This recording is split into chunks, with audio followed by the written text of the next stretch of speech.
Hello students, how are you? Hope you are well at your home. We will talk about the solubility of gases into liquid. Now today we will talk about the liquid solution. What? Liquid solution. What is liquid solution? A solution in which solute is in liquid phase and solvent is also in liquid phase are known as liquid solution. Means a solute and a solvent both are in liquid phase is known as liquid solution. Understand? Hope you are well understand.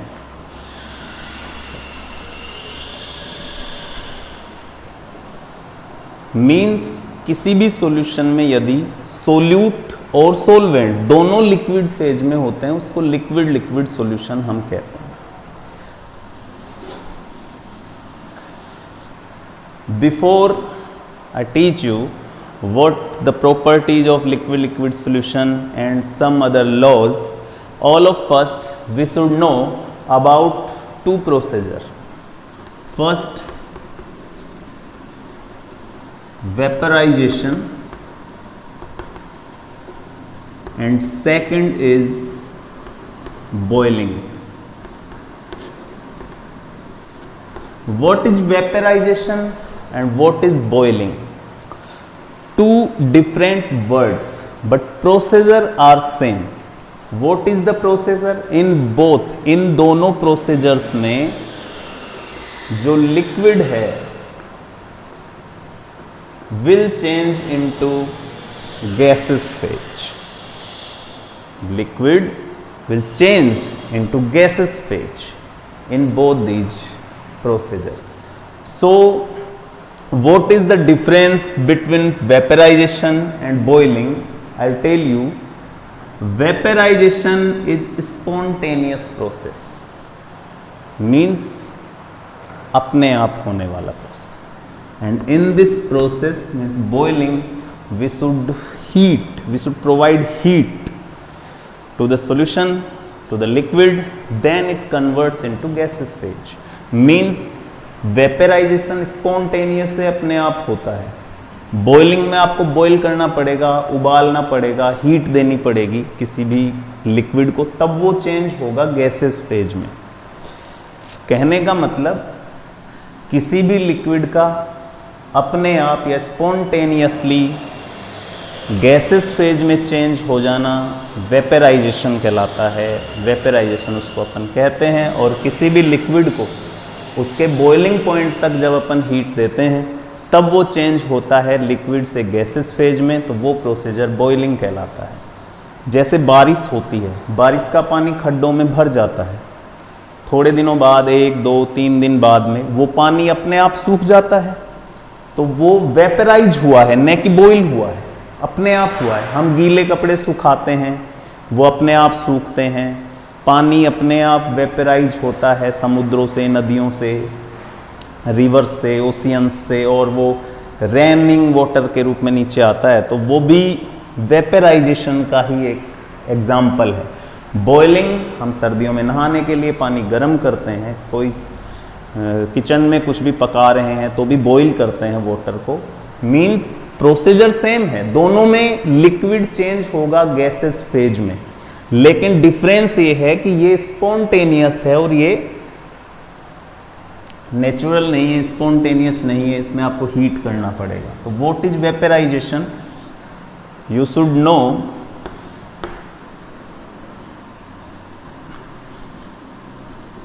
When a liquid converts, or we can write here changes into gaseous phase spontaneously.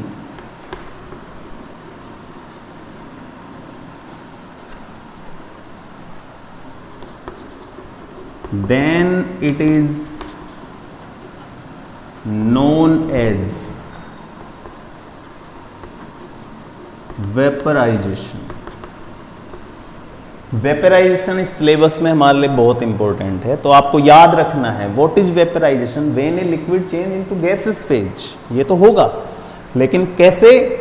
Spontaneously, अपने आप change हो, तब वो कहलाता है vaporisation. आप लोगों को ये याद रखना है। Okay students, hope you will understand quite easily. Now we should know about the vapor pressure. What is vapor pressure? To understand what is vapor pressure, we should know, we can take a example very easily. हमने एक pot लिया, there is liquid, या फिर ये मान सकते हो आप यहाँ वाटर है। वाटर बहुत आसानी से मिलने वाला लिक्विड है, बहुत आसानी से आपको वाटर मिल जाएगा। आप सबको पता है हर एक लिक्विड में ये टेंडेंसी होती है, या हर एक लिक्विड के मॉलिक्यूल्स ये चाहते हैं कि वो लिक्विड फेज से बदल जाएं वेपर फेज में। उसके कई रीजन्स हैं, आपस की कोलिजन्स है, या जो सरफेस पे जो मॉलिक्यूल्स हैं उनका कांटेक्ट है दूसरे एटमॉस्फेयर से, तो वहाँ से एनर्जी गेन करके यहाँ से निकल जाए। कहने का मतलब काइनेटिक एनर्जी अगर थोड़ी सी बढ़ी तो वो अपना फेज चेंज कर लेता है। तो यहाँ से यहाँ वेपराइजेशन हो जाता है, वेपर आ जाती है। अब ये वेपर वापस लिक्विड फेज के जो सरफेस है उस पर प्रेशर क्रिएट करती है। इसी प्रेशर को हम वेपर प्रेशर कह देते हैं। Means a pressure which is applied on the surface of the liquid by its own vapour is known as vapour pressure. A pressure which is applied on the liquid surface by its own vapour is known as vapour pressure. You can write this. What is vapor pressure? A pressure which is applied on the surface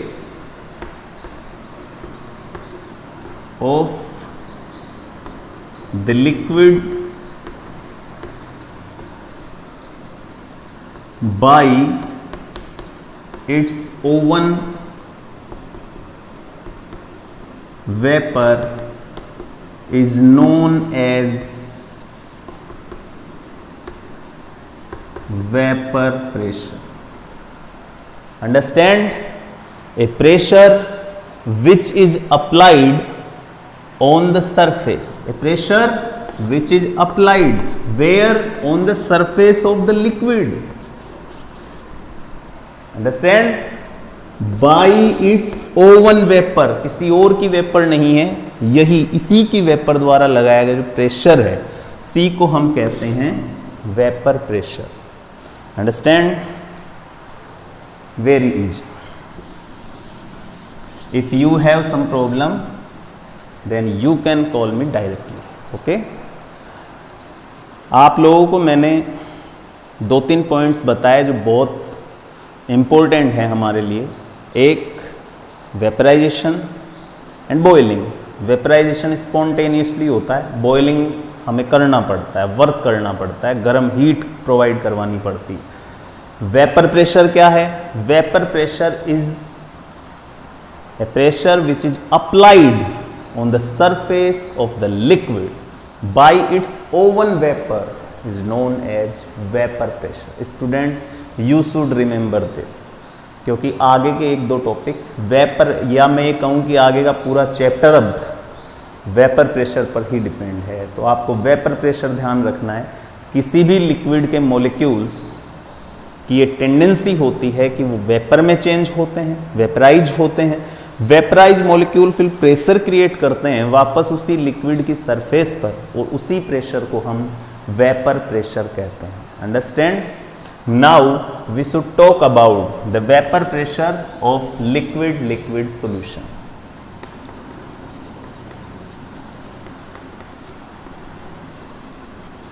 vapour pressure of liquid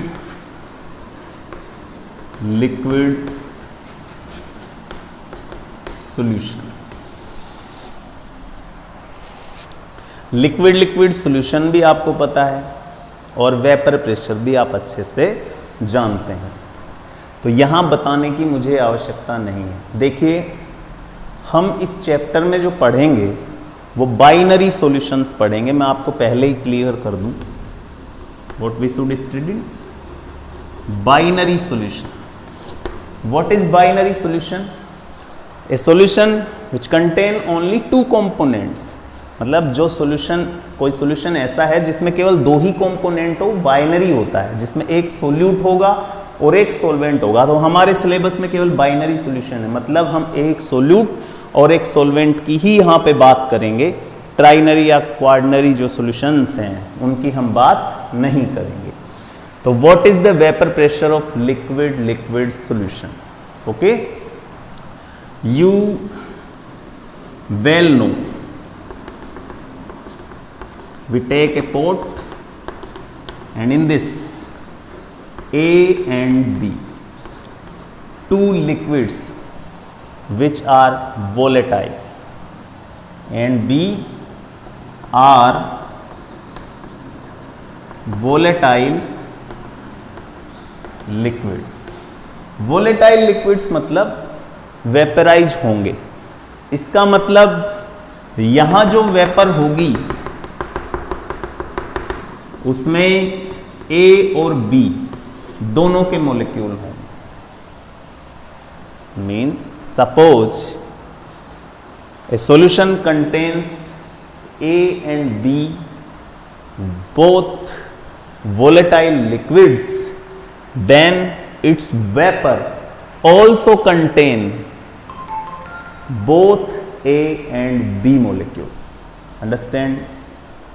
Then Dalton say that the total vapor pressure of this solution is equal to the sum of the partial pressure of both A and B।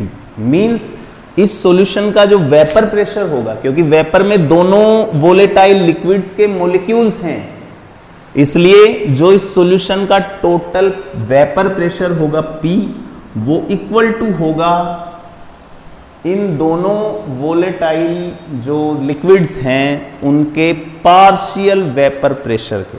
Suppose that A जो liquid है उसका partial vapour pressure है PA और B जो liquid है उसका partial vapour pressure है PB। Then according to Dalton's law the total vapour pressure of this solution is equal to the PA plus PB, because PA and PB are the partial vapor pressure of both these volatile liquids. Understand? This is the vapor pressure of liquid solution. Understand? Suppose, I repeat, suppose a solution contain two volatile liquids A and B. Hence its vapor also contain the molecules of both A and B. So the total vapor pressure of this solution is equal to the sum of the partial pressure of both these volatile liquids according to Dalton's partial pressures law. Understand? Suppose that PA is the partial pressure of A and PB is the partial pressure of B, hence the equation is P equal to PA plus PB. Understand? This is the partial pressure of, this is the vapor pressure of liquid solution. Hope you are understanding well. Students, now we get the formula P equal to PA plus PB. Now is the big problem. अब यहां problem ये है कि हम partial pressure कहां से लाएं। How can we get the partial pressure of both these component. Suppose partial pressure निकालने के लिए या पार्शियल प्रेशर को कैलकुलेट करने के लिए सबसे पहले जो साइंटिस्ट सामने आए वो थे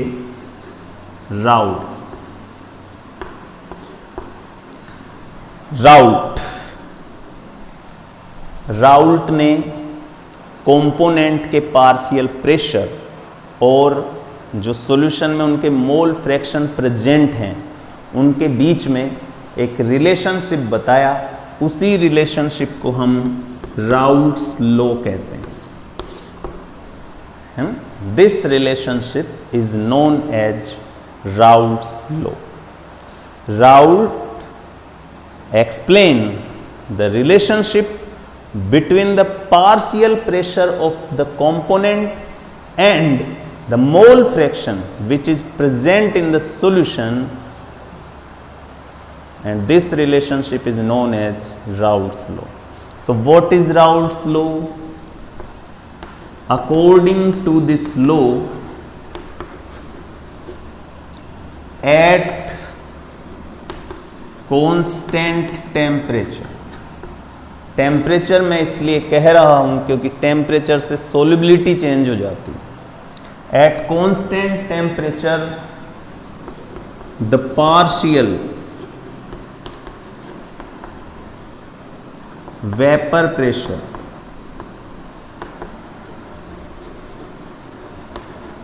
of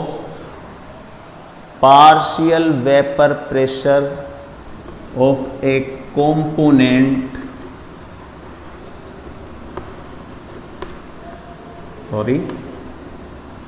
is directly proportional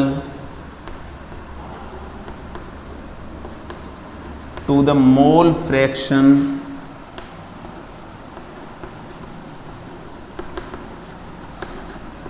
of this component which is present in the solution. Understand? What is Raoult's law? Student, you should remember this. It is quite important for examination. According to this law, at constant temperature, because solubility unchanged रहनी चाहिए, at constant temperature the partial vapor pressure जिसकी हम बात कर रहे हैं PA and PB जो हमें निकालने हैं, partial vapor pressure of a component is directly proportional to the mole fraction. What? Mole fraction of this component which is present in the solution. Solution में जितने मोल फ्रैक्शन हैं उनके directly proportional होगा partial vapour pressure उस component का। You should copy this definition by pausing this video. हम mathematical derivation करने के लिए मुझे मिटाना पड़ेगा। मैं एक बार फिर रिपीट कर देता हूं। According to this law, at constant temperature the partial vapour pressure of a component is directly proportional to the mole fraction of this component which is present in the solution. मैंने पहले बताया था हम लोग binary solutions पढ़ेंगे। Suppose that a binary solution contain two component A and B, both are volatile. A binary solution contain two volatile liquids A and B, which mole fraction are continuously XA and XB, and partial vapor pressure is PA and PB. Understand? then according to Raoult's law, PA, partial vapor pressure, is directly proportional to the mole fraction of A, means XA. Understand? And PB, partial vapor pressure of B, is directly proportional to the XB, means mole fraction of B, which is present in the solution. To remove this sign of proportional, we should take a constant here. So what is the constant?